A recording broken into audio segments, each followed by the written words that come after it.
आप देख रहे हैं वॉइस ऑफ कौशाम्बी न्यूज, हर आवाज बनेगी खबर। नमस्कार, स्वागत है आप सभी का वॉइस ऑफ कौशाम्बी की न्यूज बुलेटिन में। ये नजर डालते हैं इस वक्त की कुछ खास खबरों की ओर।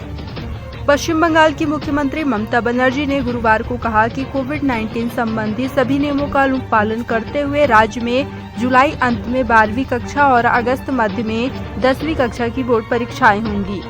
उन्होंने कहा कि दोनों बोर्ड की परीक्षाएं केवल अनिवार्य विषयों के लिए होंगी।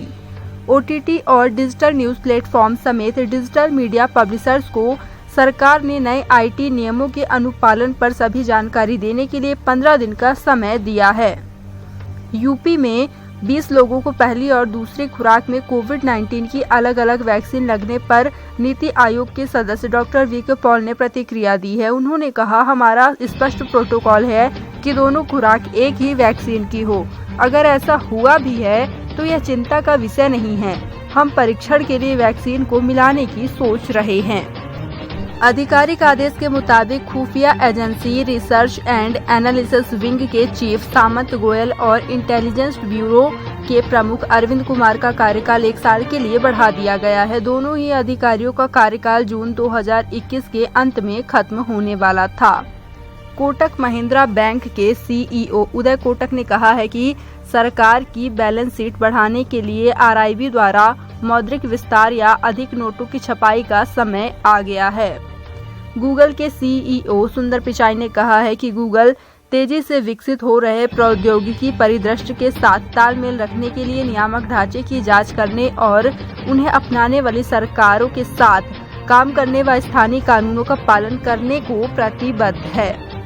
समस्तीपुर बिहार के 2 स्वास्थ्य केंद्रों की तस्वीरें सामने आई हैं, जिनमें से मोरवा ब्लॉक के एक केंद्र का इस्तेमाल मवेशी रखने के लिए हो रहा है तो रसलपुर के केंद्र में किराएदार रह रहे हैं। भारतीय रक्षा मंत्रालय ने बुधवार को बताया कि नाइट्रिक एसिड जैसे खतरनाक रसायनों के 1486 कंटेनर से लदे एक जहाज को कोलंबो तट के करीब आग लग गई, जिसे बुझाने के लिए भारतीय तटरक्षक की टीम मदद कर रही है। भारतीय व श्रीलंकाई दलों के अभियान की तस्वीरें, वीडियोस भी सामने आए हैं और आग काफी हद तक काबू में है। नीति आयोग के सदस्य डॉक्टर VK पॉल ने बच्चों के लिए कोविड-19 वैक्सीन पर कहा है, जब भी किसी ड्रग वैक्सीन की खोज होती है तो सामान्यतः यह वयस्क आबादी को दी जाती है, क्योंकि आप बच्चों को खतरे में नहीं डाल सकते हैं। उन्होंने कहा, अब इसका पता चल गया है कि फाइजर की वैक्सीन बच्चों को दी जा सकती है।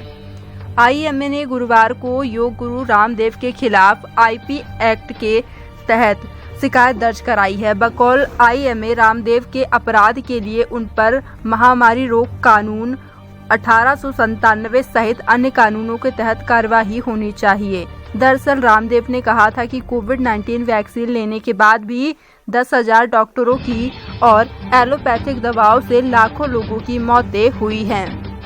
फिलहाल के लिए इतना ही। देश दुनिया की बड़ी खबरों के लिए बने रहें हमारे साथ, देखते रहें वॉइस ऑफ कौशाम्बी न्यूज।